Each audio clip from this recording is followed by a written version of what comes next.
get into the press conference of the People's National Party, because Fayval Williams, mighty God have done it. She just came and she just spewed a whole bunch of lies, and I was not surprised that this particular video was done by the People's National Party. I was pretty much expecting it, because the amount of lies she told, they had to respond. So let's hear it, alright? Let's get to it.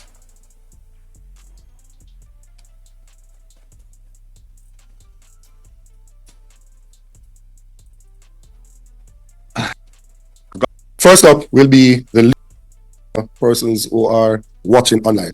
Today is a good day indeed. I'll have to just run it on normal speed, because that 1.25 is too fast. Alright, let's get it.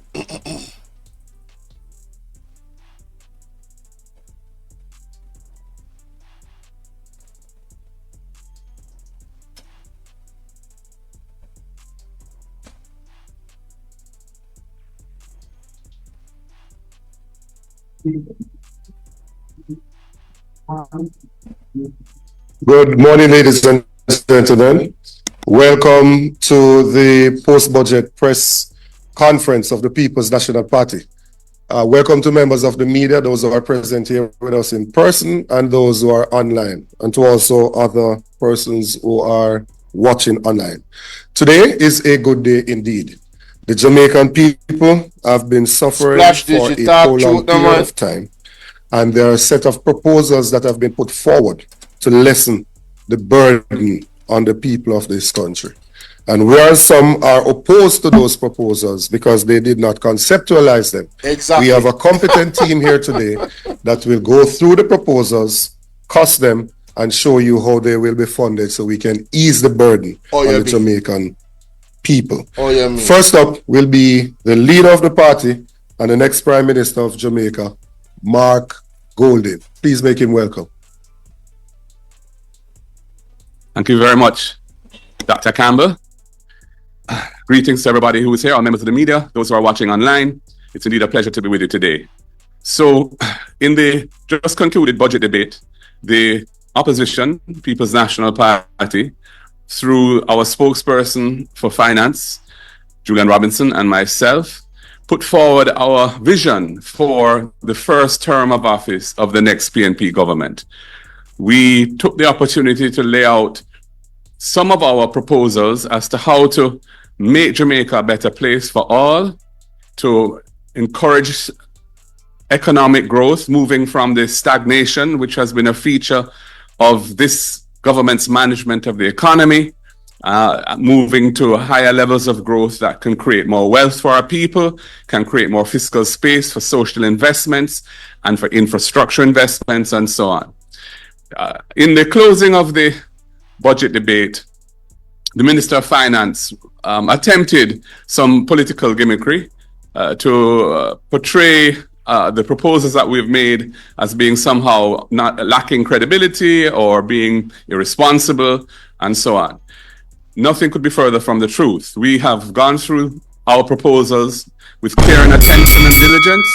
We've used the available data from the sources that are publicly known, the budget books and the fiscal policy paper and other instruments that have been tabled with the budget and other available information to analyze the costing of our proposals and how we would be able to pay for them. The ministers tried to make out that what we were proposing in our presentations was an implied budget. That is not what we were doing, and we never said that we were doing that.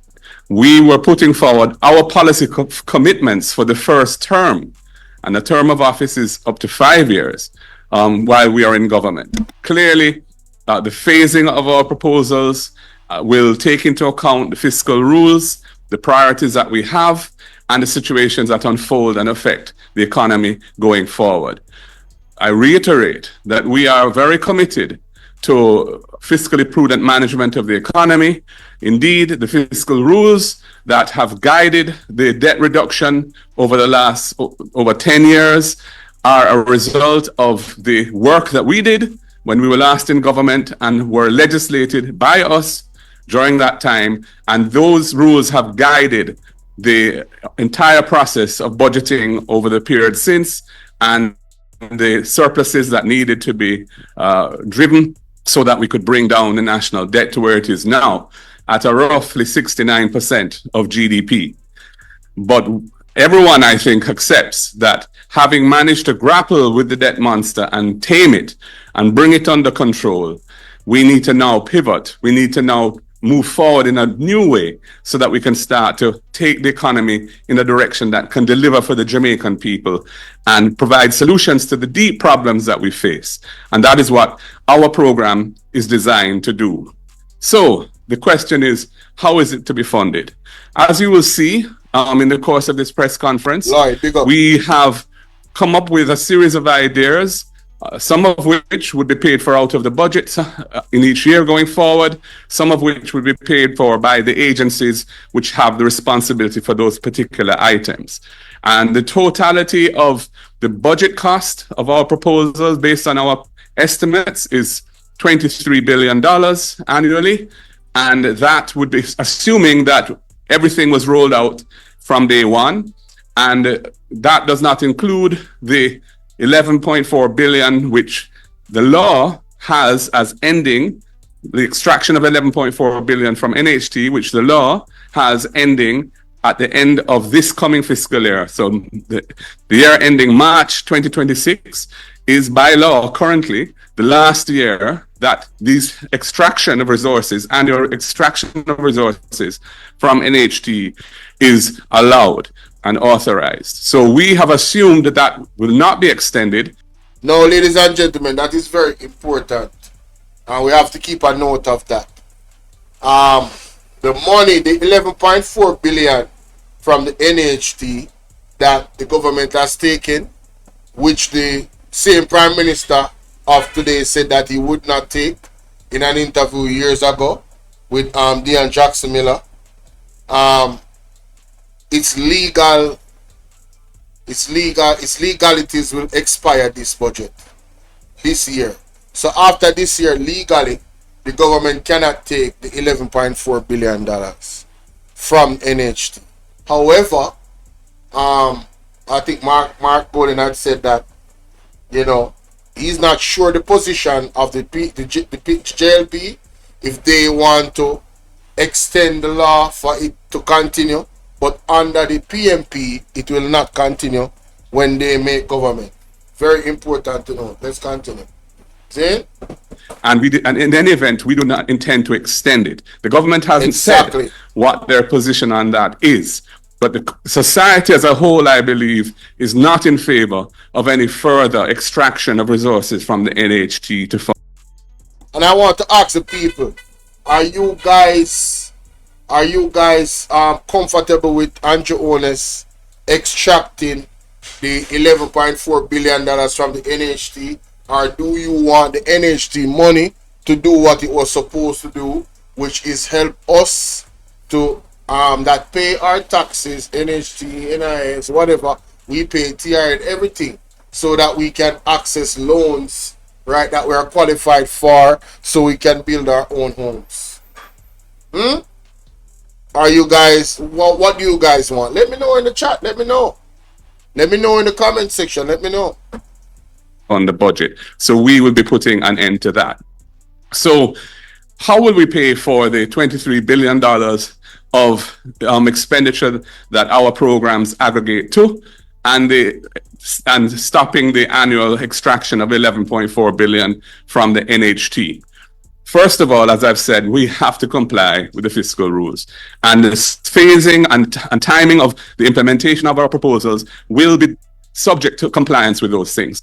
But it's very important to understand, first of all, that in this year's budget, which is roughly $1.27 trillion, there is $360 billion of what is described as discretionary expenditure. That is expenditure that is decided on by the political directorate based on their priorities, and is separate from interest payments, which are always have to be provided for in the budget by the Constitution, and also salaries of public sector workers. So that 360 billion represents the issues that this government has over time decided are important for the nation.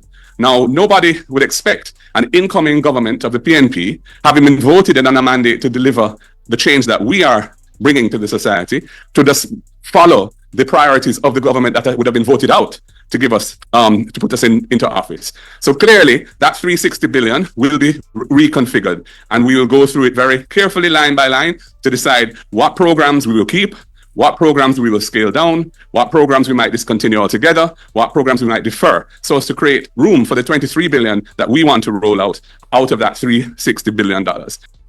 Now, for the people that are listening, right, simply what Mr. Golden is saying is that there's a certain amount of money that is allocated for the budget, which you're seeing on your screen. The 360 billion, out of that, all he wants or requires for his budget is 23 point something billion. They were asking the PNP, how is it that they're going to fund their budget? And he just explained how he's going to do that. There's going to be some things that they're going to change. Some programs they're going to discontinue. Some programs they're going to scale down, and that means put less money in to facilitate their budget. The JLP, being the deceptive cowards that they are, decided to insinuate that somehow it's going to be FinSac 2.0. You understand? Because they did not understand how the PNP, or did not try to understand how the PNP would actually fund their budget. And this is why this dialogue or this press conference was very important. So that is simple, that, ladies and gentlemen, right? There's no more extra money that's gonna. The PNP is saying we are not going to be less fiscally prudent than the previous administration that you're going to vote out. We're going to be as fiscally prudent. However, where they put their money is not where we are going to put all our money, because they want to still stay fiscally prudent and disciplined while growing the economy. Something that the JLP has not been able to do for the last 9 years. Even after promising a 5-in-1, 5-in-4, right? They promised a 5-in-4 with Nigel Clark, and they have not achieved it, ladies and gentlemen. But let's continue. Secondly, it is important to note that, as this document here shows, which is the Government of Jamaica's fiscal policy paper, which is tabled nowadays with each budget, that was part of the transformational fiscal regime that we implemented when we were in office last, which requires this to be done. It has projections in it, and those projections show what the government is anticipating: the revenues, expenditures, debt, inflation, all of the important parameters that affect the economy and affect the public financing, how those will be projected for the next 4 years going forward. In this document, they are projecting increasing revenues by about $240 billion over the next 4 years, just by virtue of nominal inflation, prices moving over time. Jamaica now our tax system is heavily weighted towards indirect taxation, which is a taxation on the value of goods and services, either imported or sold within the economy. So that 240 area, or $1 billion of additional or new expenditure that we would need to fund. And furthermore, I was looking at the projections again today, and if you look at the expenditure projections from 25-26, which is the coming fiscal year, and going forward, and you were to inflate the expenditure projections for the coming year by the projected rate of inflation, which is 5%, and you take and you inflate that other than interest, which is not subject to inflation, and you just use the projected interest numbers, you will see that there's $36 billion of additional expenditure for the following fiscal year, over and above the increases that of 5% on what is being projected for this year, which is more than the coverage that we need to fund our 22 billion. So this whole nonsense, I can only call it nonsense, that our proposals are not credible, that our proposals cannot be financed, this idea of a FinSac, which is just a bogeyman being raised by the Minister of Finance for political purposes, that is all nonsense, not no go so. our plans are credible, and we will ensure that the fiscal rules are complied with. Embarrassing. We need some milk.